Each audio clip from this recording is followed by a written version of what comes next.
이 시간 은혜 받을 하나님 말씀은 신명기 27장 1절에서 10절까지 말씀입니다.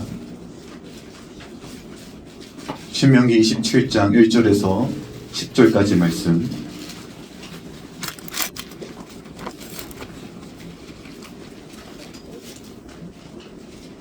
제가 받도록 읽겠습니다. 모세와 이스라엘 장로들이 백성에게 명령하여 이르되 내가 오늘 너희에게 명령하는 이 명령을 너희는 다 지킬지니라. 너희가 요단을 건너 내 하나님 여호와께서 내게 주시는 땅에 들어가는 날에 큰 돌들을 세우고 석회를 바르라. 요단을 건넌 후에 이 율법의 모든 말씀을 그 위에 기록하라. 그리하면 내 하나님 여호와께서 내게 주시는 땅 곧 젖과 꿀이 흐르는 땅에 내가 들어가기를 내 조상들이 하나님 여호와께서 내게 명령하신 대로 하리라. 너희가 요단을 건너거든 내가 오늘 너희에게 명령하는 이 돌들을 에발산에 세우고 그 위에 석회를 바를 것이며 또 거기서 내 하나님 여호와를 위하여 제단 곧 돌단을 쌓되 그곳에 쇠 연장을 대지 말지니라. 너는 다듬지 않은 돌로 내 하나님 여호와의 제단을 쌓고 그 위에 내 하나님 여호와께 번제를 드릴 것이며 또 화목제를 드리고 거기에서 먹으며 내 하나님 여호와 앞에서 즐거워하라. 너는 이 율법의 모든 말씀을 그 돌들 위에 분명하고 정확하게 기록할지니라. 모세와 레위 제사장들이 온 이스라엘에게 말하여 이르되 이스라엘아 잠잠하여 들으라. 오늘 내가 내 하나님 여호와의 백성이 되었으니 그런즉 내 하나님 여호와의 말씀을 청종하여 내가 오늘 내게 명령하는 그 명령과 규례를 행할지니라.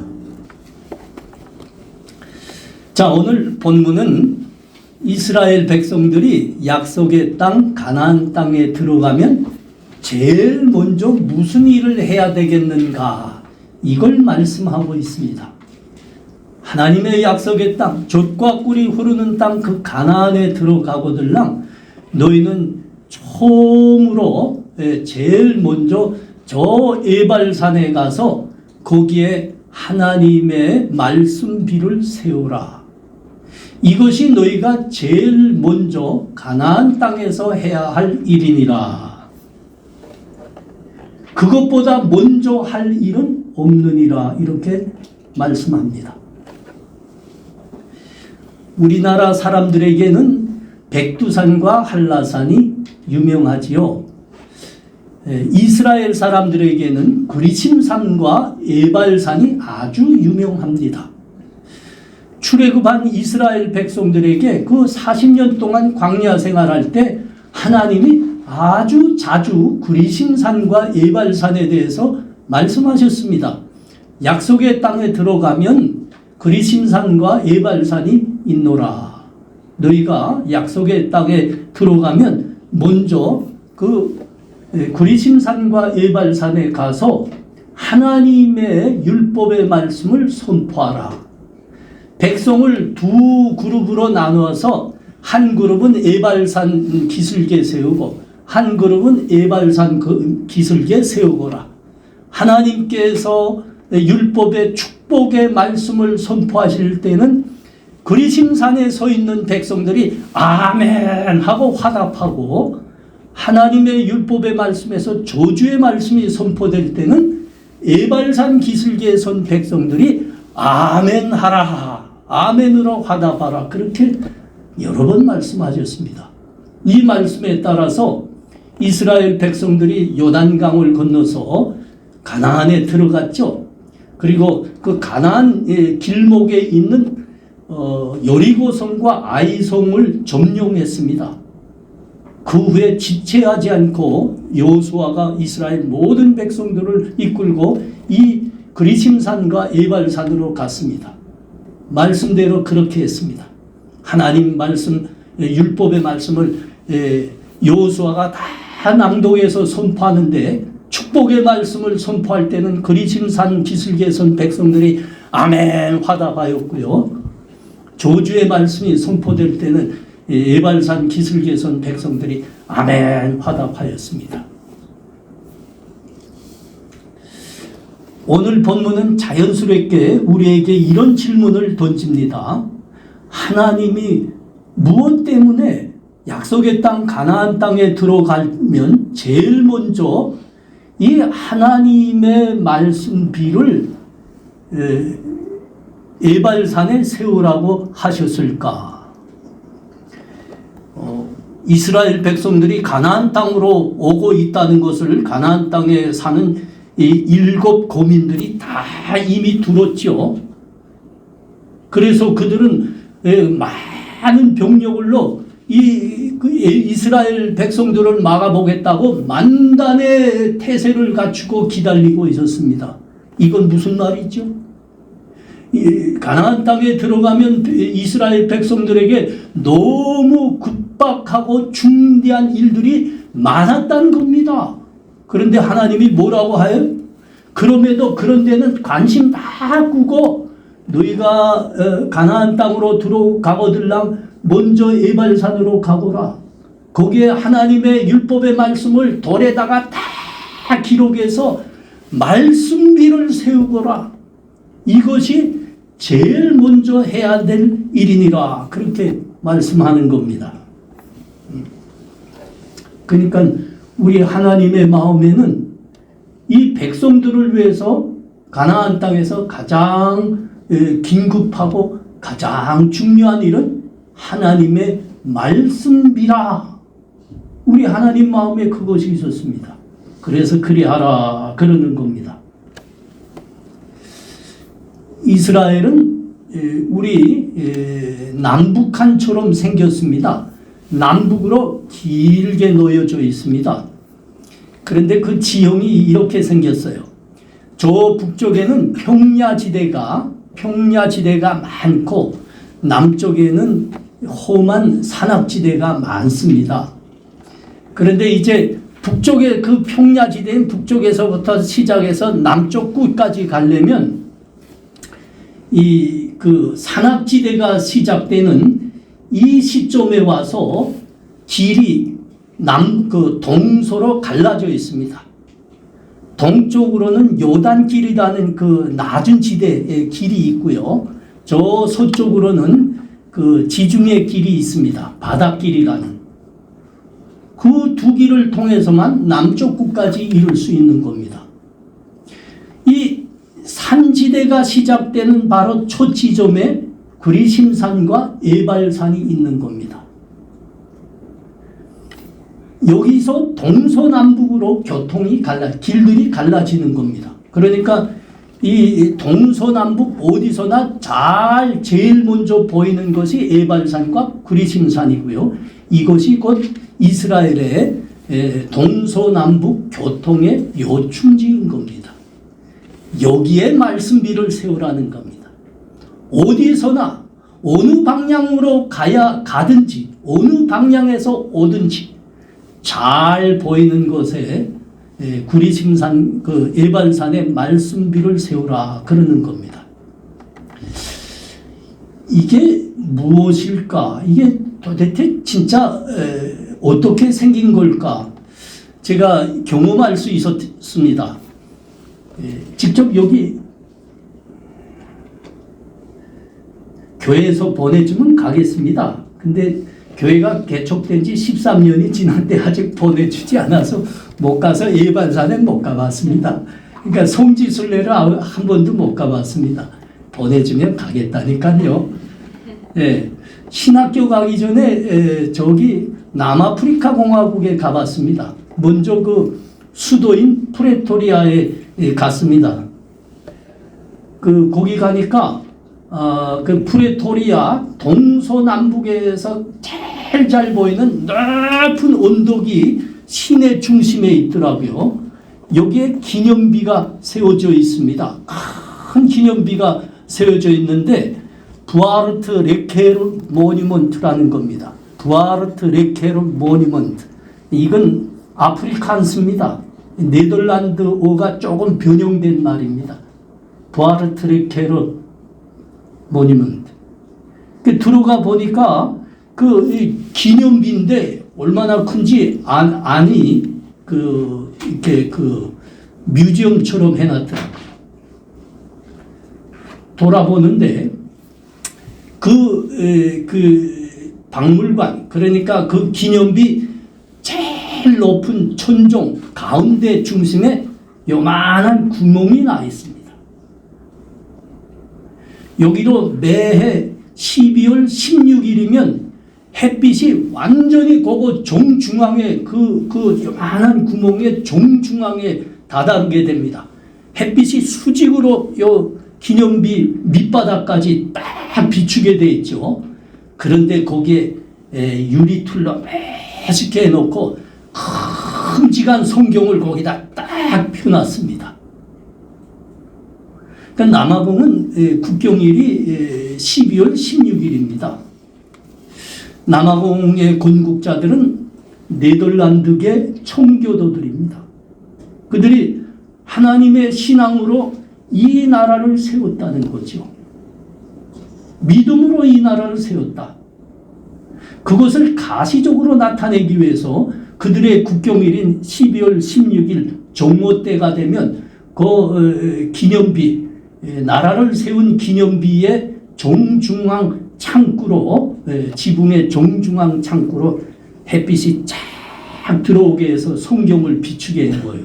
아니 가서 그때 내가 갔을 때가 그때는 아니었어요. 12월 20일쯤에 들어갔는데 가자마자 그 박물관 가보자 그래서 가봐 딱 봤는데 정말 정오에 갔는데 햇빛이 딱 떨어져 있더라고요. 기가 막힙니다. 기가 막힙니다.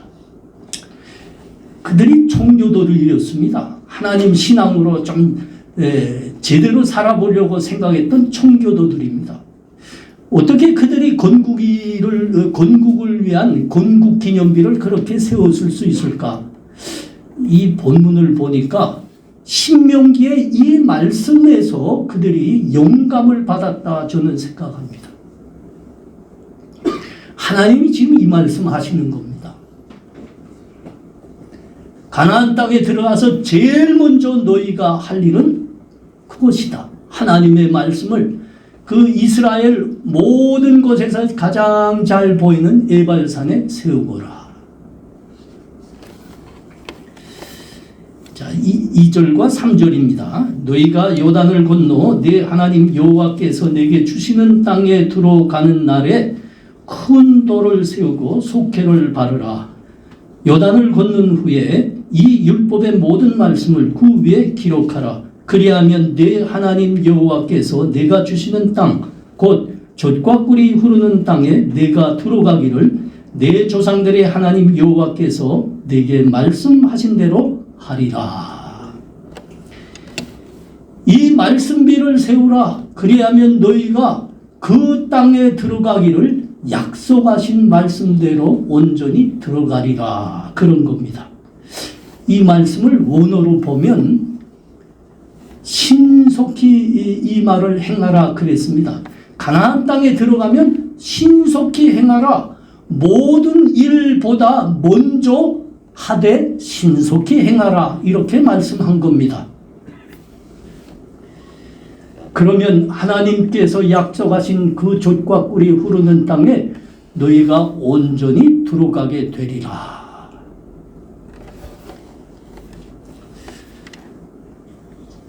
하나님의 말씀이 이스라엘 백성들, 그 백성들의 가나안 정복과 모든 삶의 성공을 좌우하는 생명이라고 말씀하는 겁니다.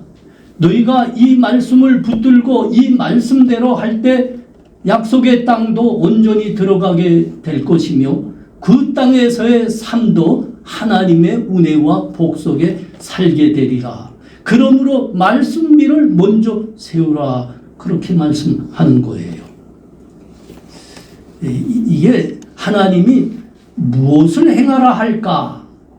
혹시 거의 다 운전해보죠. 우리 어린 자매님들도 당당히 차 갖고 있으니까. 안 그래? 운전해본 사람들은 압니다. 그전에는 운전하면 지도와 이종표를 따라갔습니다. 그러니까 표지판, 도로에 있는 표지판을 따라가는 거예요. 그때 운전해보면 알죠. 여러분, 표지판을 정확히 봐야 됩니다. 표지판이 가르치는 대로 가야 됩니다. 그래야 목적지에 정확히 갑니다. 요새는 그 표지판 대행으로 내비 아가씨께서 나오셨잖아요. 네. 그래서 재미난 말이 있습니다. 우리가 편하게 살려면 두 여자의 말을 잘 들어야 된다. 하나는 누구 어떤 여자라고요? 아내의 말을 잘 들어라. 하나는 내비 아가씨의 말을 잘 들어라. 그리하면 너희가 편안히 살리라. 정말 잘 들어야 됩니다. 그래야 제대로 가요. 하나님이 그 말씀하는 거예요. 말씀비를 세우라. 먼저 세우라. 그래야 내가 그 땅에 온전히 들어가리라. 그러니까 하나님의 말씀을 너희 가나안 정복과 삶의 이정표로 세우라. 이정표기 때문에 제일 먼저 신속히 하라는 겁니다. 표지판이란, 이정표란 그 목적지에 대한 내용과 방향을 써놓은 표지판입니다. 우리나라는 기술과 경제력에 비해서 이 도로 표지판을 되게 좀 못하는 편에 들어갑니다. 제 경험으로는 그래요. 도로 표지판 보고 지도를 보고 도로 표지판 따라서 처음 가보는 곳으로 갈 때는 그냥 헤매지 않고 정확히 가는 거 그 성공률이 40% 정도밖에 안 돼요. 이건 좀 그래요. 여러분이 제 경력을 아시면 이건 좀 그렇다는 거 알게 됩니다. 저는 이 지리와 그 운전에는 조금 경륜이 많은 사람입니다. 제가 그렇게 이렇게 헤맬 사람이 아니에요. 정 집사님 왜 웃어요? 그렇다니까요. 근데 우리 도로 표지판 보고 찾아가면 성공률이 40%밖에 안 됩니다. 한 번씩은 다 빠꾸 해본다서 이게 제대로 못 왔네. 빠꾸 한다는 소리예요. 여러분, 이정표가 잘못돼도 이렇게 시간과 노력이 낭비됩니다. 경비도 낭비됩니다. 가정의 이정표가 잘못돼 보십시오. 후대들까지 망쳐먹습니다. 우리 인생의 이정표가 잘못돼 보십시오. 인생 망칩니다. 국가의 이정표가 잘못돼 보십시오. 많은 재원을 낭비할 겁니다.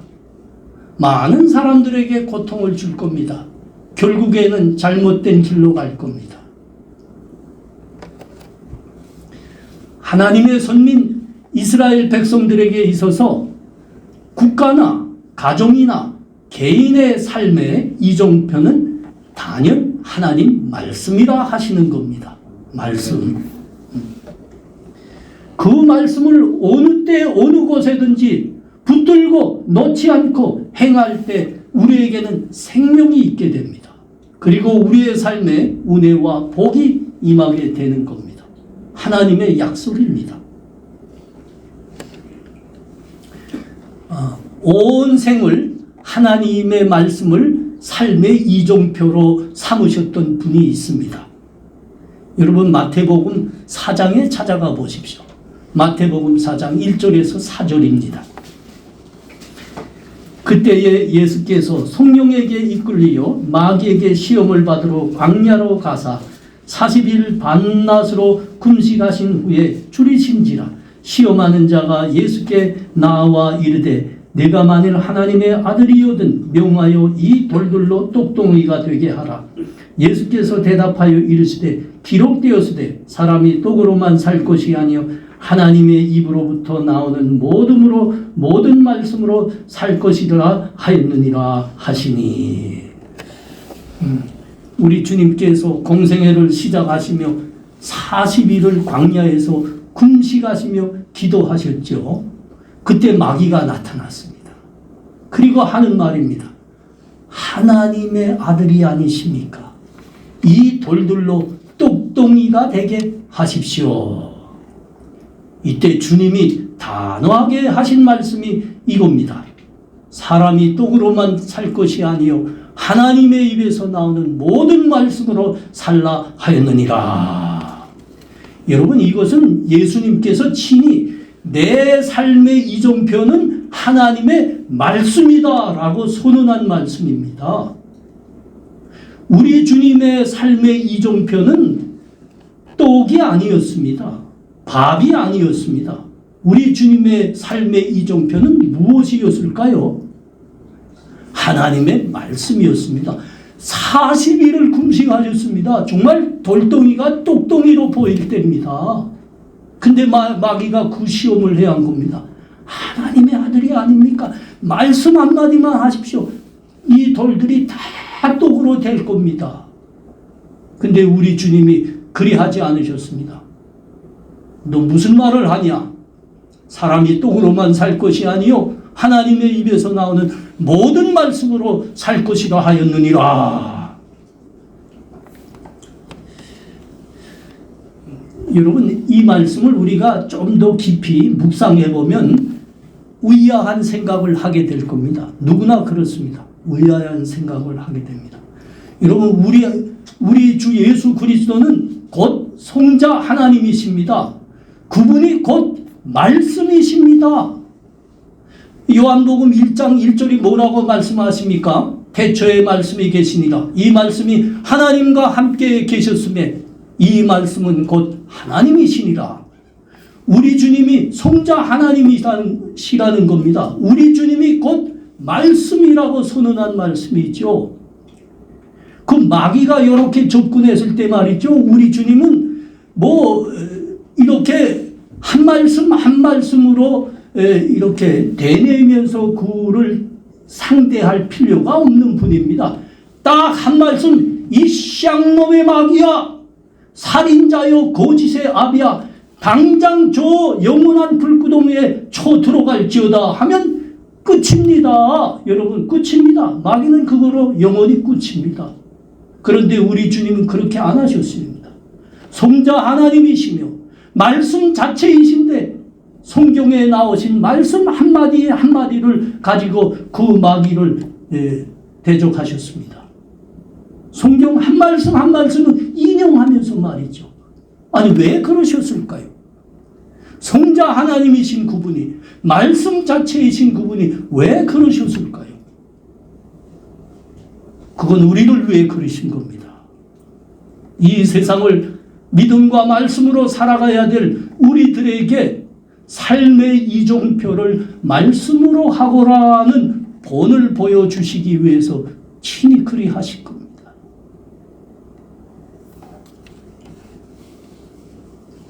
우리 믿음의 선조들이 인생을 하나님의 말씀을 이종표로 삼을 때 그 인생이 곧 복된 인생이라는 것을 삶으로 증거하여 주었습니다. 창세기에 가면 요셉이라는 우리의 믿음의 조상이 나옵니다. 요셉이 노예로 끌려갔습니다. 저 보디발이라는 장군의 집에서 노예살이를 합니다. 그런데 그 여주인이 글쎄 요셉에게 찰싹 들어붙기 시작했습니다. 잠자리 같이 하자 했습니다. 여러분, 이 말씀을 전후로 잘 연결해서 깊이 연구해 보십시오. 그러면 이 여주인이 요셉에게 동침하자고 요구하는데 그가 여주인으로서 권력을 가지고 강요했다는 뉘앙스가 없습니다. 요셉의 그 능력과 매력에 그 젊음의 호의를 가지고 그랬다는 겁니다. 아니, 이거 참 진짜 젊은 남자에게 뿅 가서 그런 겁니다. 잠자리 같이 합시다. 그러면 여러분, 요셉에게는 기회입니다. 노예가 아닙니까? 그 노예에서 벗어나고 재물을 잡을 수 있는 기회입니다. 그런데 요셉은 그리하지 않았습니다. 뭐라고 했습니까? 내가 어찌 이 큰 악을 행하여 내 하나님 앞에 범죄하리이까. 그리고 뿌리쳤습니다. 뿌리쳤습니다. 이유가 뭘까요? 어떻게 그 유혹, 그 기회를 모두 차버릴 수 있었을까요? 요셉에게는 하나님의 말씀이 삶의 이정표였습니다. 그 말씀을 통해서 음란이 죄악이라는 것을 그는 알고 있었습니다. 그래서 말씀의 이정표가 가리키는 대로 그는 거기서 벗어난 겁니다. 다니엘서에 가면 다니엘의 삶을 볼 수 있죠. 다니엘이 포로 소년으로 끌려가서 바벨론에서 살게 됐는데 그가 다행스럽게도 왕궁에서 특별한 엘리트 교육을 받게 됐습니다. 매끼 음식도 왕이 이제 그 분종한 음식으로 산의 진미를 먹게 됐습니다. 근데 다니엘이 그걸 거부하고 있는 겁니다. 거부하고 있는 겁니다. 나는 채식만 하게 해 주옵소서. 채식만 하게 해 주옵소서. 나는 하나님을 믿습니다. 여러분, 이거는 왕에 대한 도전이지요.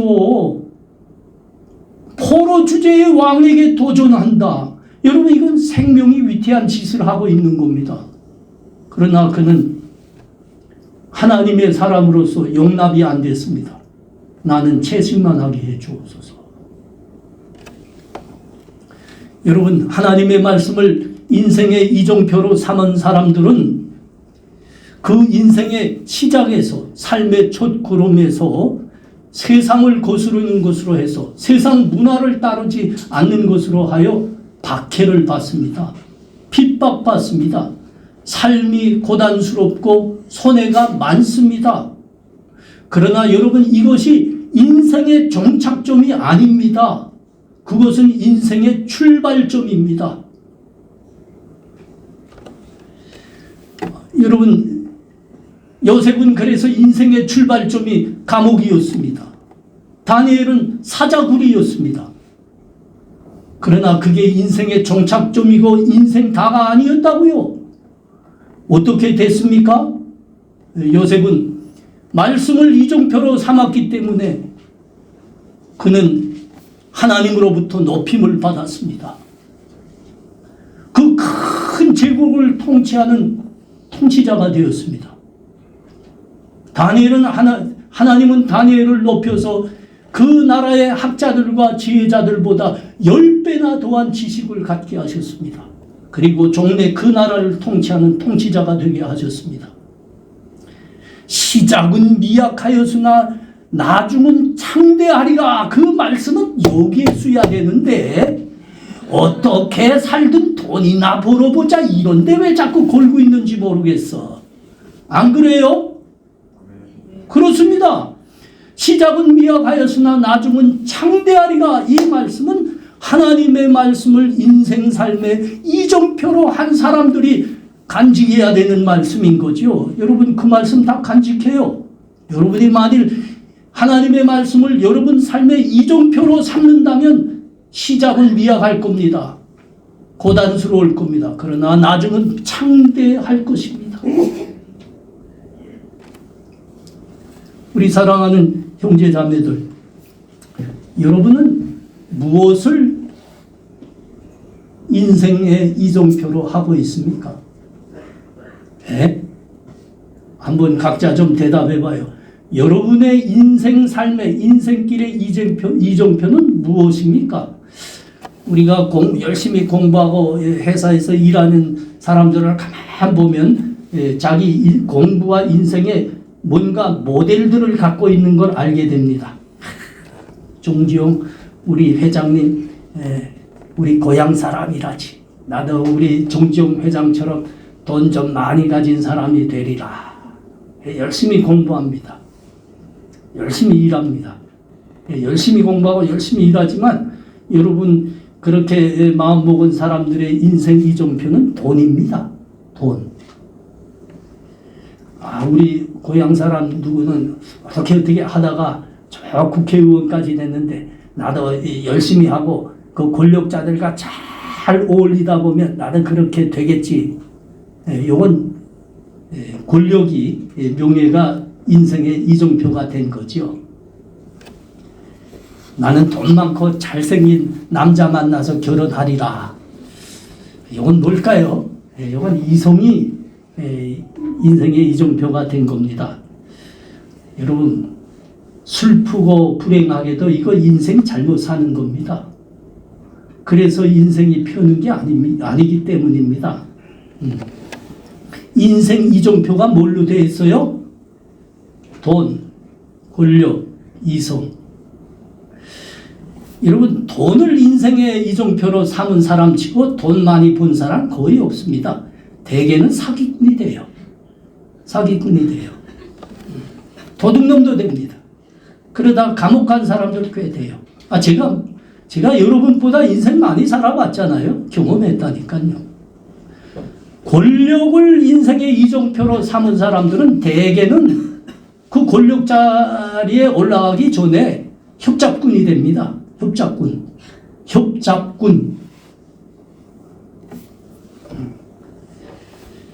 아첨제이가 되고요. 남이 쓰레기통이나 처리해주는 사람이 되고요. 그렇습니다.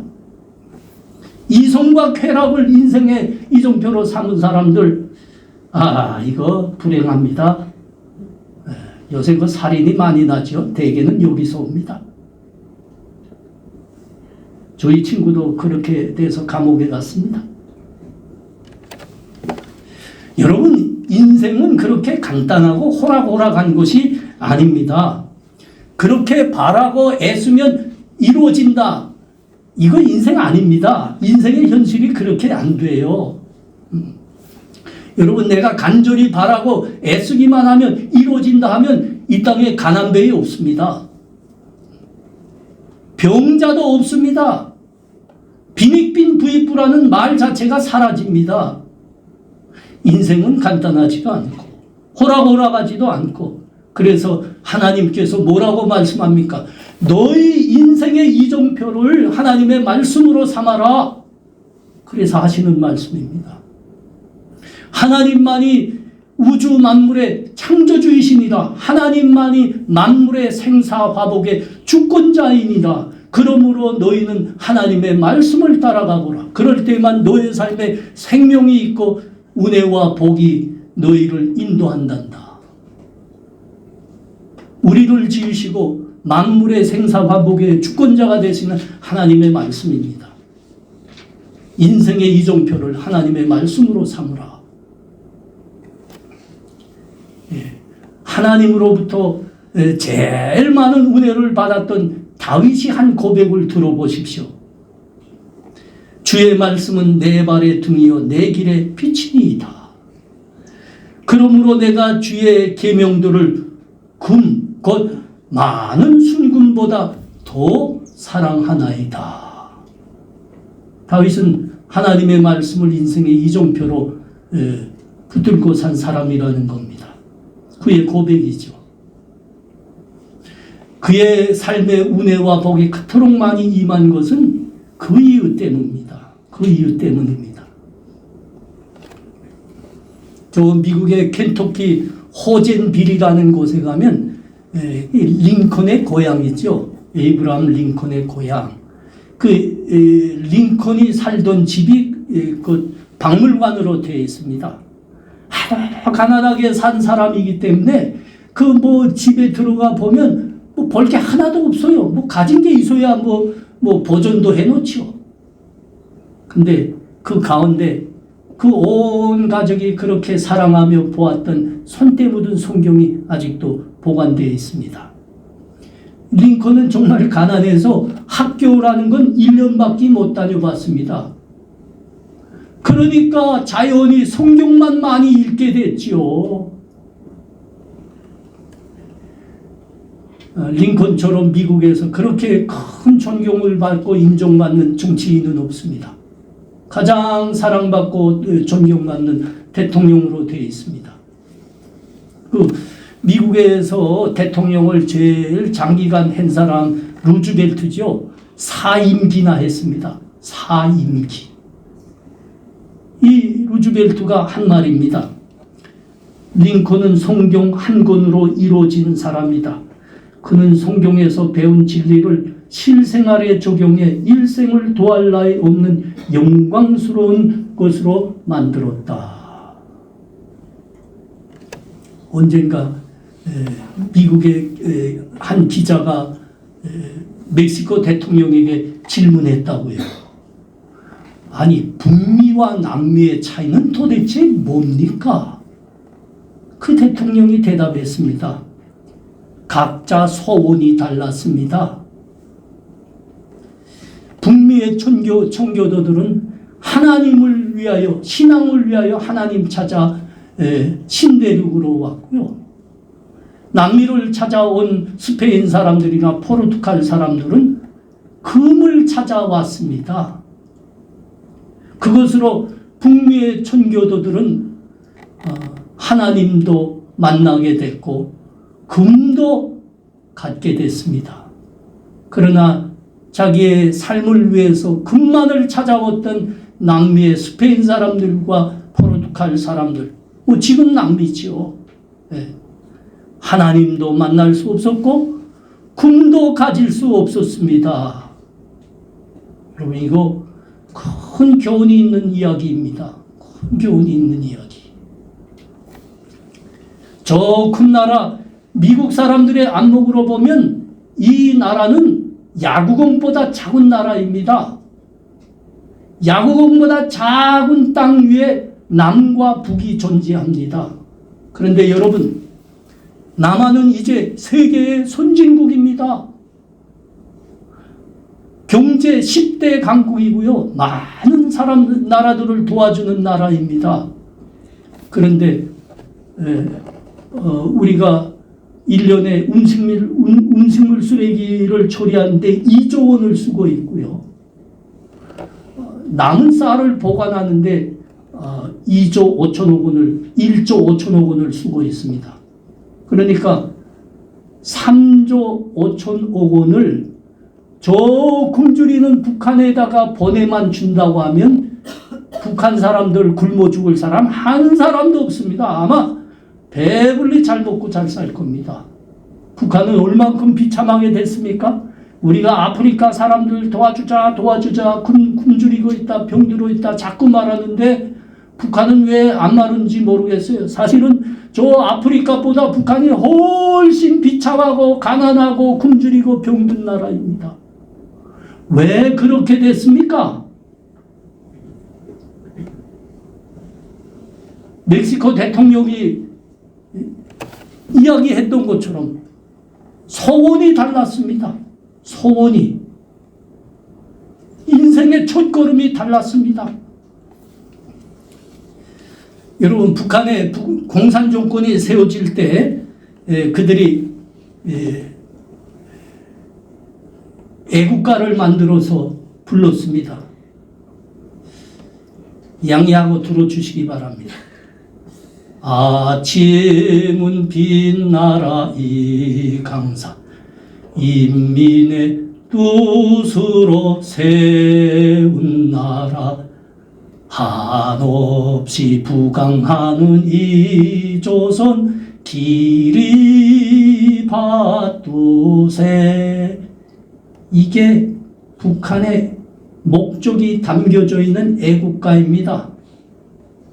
아침은 빛나라 이 강산 인민의 뜻으로 세워진 이 나라 한없이 부강하는 이 나라 몸과 마음 다 바쳐 길이 받두세.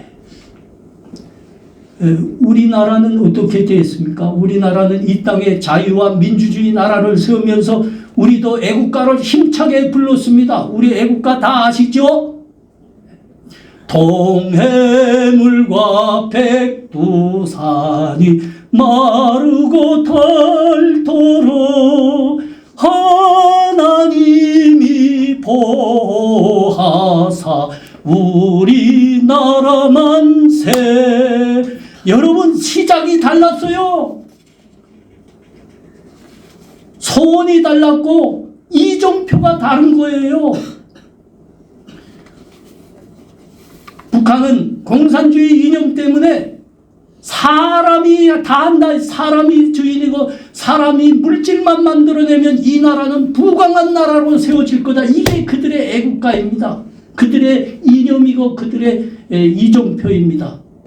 근데 어떻게 됐습니까? 하나님 부인하고 사람이 한다, 물질이 한다 하고 세상에서 이렇게 가난하고 비참하고 똥싸게 나라는 없는 겁니다. 나라도 아니지. 그게 무슨 나라야. 여러분, 이 대한민국이 세워질 때 1948년 5월과 8월에 재헌 국회와 대한민국 정부가 수립되는 일이 있었습니다. 이때 모두가 거기에 참가했던 모두가 하나님께 감사하며 간절히 기도했습니다. 제가 기도를 그대로 뺏겨왔어요. 대한민국을 탄생케 하신 분은 하나님이십니다. 하나님 이 나라를 보호하고 인도하여 주시옵소서. 여러분, 이게 애국가에 그대로 담긴 겁니다.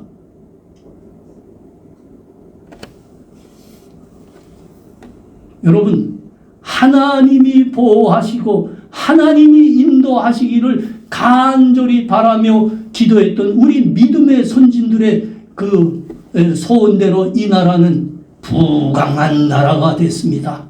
하나님은 없다. 사람이 주인이고 사람이 물질만 만들어내면 부강한 나라가 된다. 이렇게 그 나라의 이정표를 삼았던 저 북쪽은 똥싸개 나라가 돼버렸습니다. 똥싸개 나라. 나라도 아니라니까. 우리가 나라면 그거 버리고 왔겠어요? 여러분, 오늘 하나님이 우리를 향해서 말씀하십니다. 너희 인생길의 이정표를 하나님의 말씀으로 하거라.